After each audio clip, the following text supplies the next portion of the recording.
Hello বন্ধুরা, আজকে আমরা একটা সলিডওয়ার্কে মগ অঙ্কন করা শিখব। যেটা আমি প্রথমে কথা না বাড়িয়ে আমরা এখন সলিডওয়ার্কে চলে যাই। সবার প্রথমে আমরা আগে একটা প্ল্যান নিব, টপ প্ল্যান নিই, স্কেচ করতে হবে। এখন টপ প্ল্যান নেওয়ার পরে আমরা সিম্পলি একটা রেক্ট্যাঙ্গেল নিব, মিড প্ল্যান রেক্ট্যাঙ্গেল অঙ্কন করার পরে আমরা টোটালি ডাইমেনশন নিয়ে নিই। আমরা 60x60 এর একটা ডাইমেনশন দিব, 60x60। তারপর আমরা এটাকে এন্ড করে দেব। আবার এখন আমরা আরেকটা রেফারেন্স লাইন নিব, প্ল্যান নিলাম, নেওয়ার পরে আমরা আরেকটা টপ ভিউ নিব। চলুন দেখি, টপ ভিউ আমরা 60 mm থাক এখানে নিলাম। এখন আমরা এখানে স্কেচ করব, স্কেচ নরমাল। আমরা একটা সার্কেল অঙ্কন করব, সার্কেল অঙ্কন করলাম। সার্কেল অঙ্কন করার পরে আমরা এটাকে এখন আমরা লক বস বেস কমান্ডে অ্যাপ্লাই করব, তাহলে আমাদের মগটা তৈরি হয়ে যাবে। দেখুন কি সিম্পলি আমরা একটা মগ তৈরি করে ফেললাম। মগ তৈরি করার পরে এখন আমরা এটাকে শেল কমান্ড দ্বারা উপরে শেল করে দিব। 3 মিলিমিটারই নিলাম। এই যে দেখেন কি সুন্দর একটা মগ অঙ্কন হয়ে গেল। মগ অঙ্কন হয়ে যাওয়ার পরে এটাকে আমরা এখন ফিলেট করে দিব। 2 mm থাক, 2 mm এর ফিলেট সব জায়গায় আমরা ফিলেট করে ফেললাম। ফিলেট ফিলেট এভাবে আমরা সবগুলোকে ফিলেট করে ফেলবো।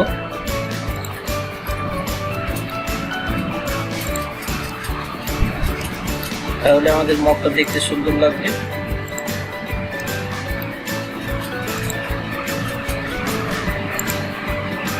দেখুন কি সুন্দর হয়ে গেল মগ তৈরি হয়ে, একটা মগের আকৃতি চলে এসছে। আমরা যদি আরো এটাকে সুন্দর করতে চাই তাহলে আরো আমরা এটাকে ফিলেট 2 mm ফিলেট করি। 1 2 3 4। যদি আমরা এদিকে ফিলেট করতে চাই, মূলত আমি এখন এখানে ফিলেট করবো না, কারণ আমি অন্য একটা আপনাদেরকে জিনিস দেখাবো। চলুন আমরা এবার এদিকে একটু কাজ করি। স্কেচ কনভার্ট এন্টিটি আমরা এখন বস বেস কমান্ড ইউজ করব। এক্সট্রুড বস বেস কমান্ড আমরা এখানে নিলাম 8 মিলি। আমরা অ্যাঙ্গেল ব্যবহার করব, অ্যাঙ্গেল হলো 7 ডিগ্রি অ্যাঙ্গেল। যদি আমরা এটাকে আউটার করি তাহলে এটা আউটারের দিকে 7 ডিগ্রি অ্যাঙ্গেল হয়ে যাবে। ওকে, দেখো কি সুন্দর মগটা হয়ে গেছে। এখন আমরা এইখানে একটা ভিতর দিকে একটা কার্ভ অঙ্কন করব। এই জন্য আমাদেরকে যেতে হবে ইনসার্ট, ফিচার থেকে আমরা ইন্ডেক্স ব্যবহার করব। আমরা প্রথমে ফিচারে গেলাম, ইনসার্ট, ডোম কমান্ড ইউজ করবো। আমরা অ্যাকচুয়ালি ডোমটা আমরা ভিতরের দিকে দিয়ে দিলাম। আমরা দিলাম 5 mm এর একটা ডোম তৈরি করবো। ওকে, দেখুন বন্ধুরা এখানে কি সুন্দর একটা ডোম তৈরি হয়ে গেছে। এখন আমরা এটাকে একটু দেখে নিই আইসোমেট্রিক ভিউ থেকে। এখন আইসোমেট্রিক ভিউ দেখুন কি সুন্দর আমাদের একটা ওয়াইন গ্লাস অঙ্কন হয়ে গেছে। এখন আমরা এই ওয়াইন গ্লাসটাকে পানি দিয়ে ফুল করে ফেলবো। হ্যাঁ, সেই জন্য আমাদেরকে সবার প্রথমে নিতে হবে ফ্রন্ট প্ল্যান, স্কেচ, নর্মাল। আমরা একটা রেক্ট্যাঙ্গেল অঙ্কন করে ফেলবো। প্রথমে রেক্ট্যাঙ্গেল অঙ্কন করে ফেললাম, ফিচার, এক্সট্রুড বস বেস, নাও মিড প্ল্যান। ওকে, মিড প্ল্যান দেখুন আমরা এই যে দেখুন কি সুন্দর হয়ে গেছে। আসলে সলিডওয়ার্কের কাজটা মূলত খুবই সহজ। যদি আমরা একটু মাথা খাটাই তাহলে আমরা সলিডওয়ার্কের কাজ খুব সহজেই শিখতে পারি। দেন আমাদেরকে আবার যেতে হবে ইনসার্ট, ফিচার, ইন্ডেক্স। ইন্ডেন্টে যাওয়ার পরে আমরা মূলত টার্গেট বডি, আমরা মূলত এই যে বাইরের যে অংশটুকু আমরা ছেদ করে ফেলবো। এই কারণের জন্য আমরা একটা দিলাম, এইটা দিলাম। আপনি যদি এখানে রিমুভ সেকশন করতে চান তাহলে রিমুভ হয়ে যাবে। দেখুন ভিতরেরটা রিমুভ হয়ে গেল। আমরা আসলে মূলত ভিতরেরটা রিমুভ করতে চাই না, আমরা বাইরেরটা রিমুভ করবো। এই জন্য আবার insert, feature, indent, target body আমাদের বাইরেরটা,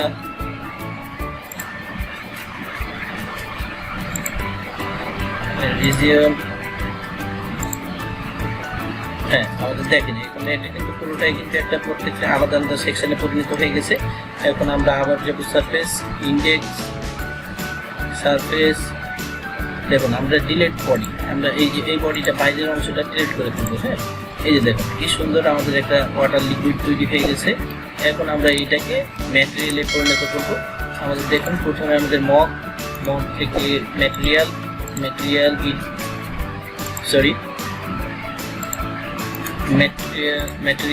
ইডিট ম্যাটেরিয়াল। আমরা এটাকে দিব কিসে, আমরা এটাকে দিব আমাদের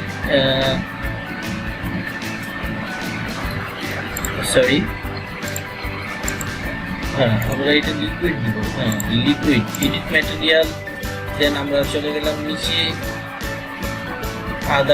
আদার নন ম্যাটেরিয়ালস, এই যে ওয়াটার আমরা অ্যাপ্লাই করলাম, ক্লোজ করে দিলাম। দেখুন কি সুন্দর ওয়াটারের মতো হয়ে গেছে, পানির মতো হয়ে গেছে। ঠিক আছে, আমরা এখন বাইরের এটাকে কি করবো, বাইরের এটাকে আমরা একইভাবে আমরা প্লাস্টিক না হলে পরে আমরা গ্লাসে পরিণত করতে পারি। চলুন গ্লাসে অ্যাপ্লাই করি, গ্লাস অ্যাপ্লাই, ক্লোজ। দেখুন কি সুন্দর আমাদের একটা গ্লাস তৈরি হয়ে গেছে। ঠিক আছে, আপনারা যে এরপরে যখন এটাকে রেন্ডারিং করবেন, রেন্ডারিং করার পরে তখন আমরা এর আসল অরিজিনাল ভিউটা দেখতে পাবেন। আশা করি সবাই আমার অঙ্কনটিকে ভালো লাগলো এবং আমার চ্যানেলটিকে সাবস্ক্রাইব করবেন। প্রতিদিন আমি নিত্য নতুন দৈনন্দিন এরকম ধরনের বিভিন্ন ধরনের ডিজাইন নিয়ে আপনাদের সামনে আসি। ভালো থাকবেন, করোনার সময় আপনারা ঘরেই থাকবেন, সুস্থ থাকবেন। ধন্যবাদ।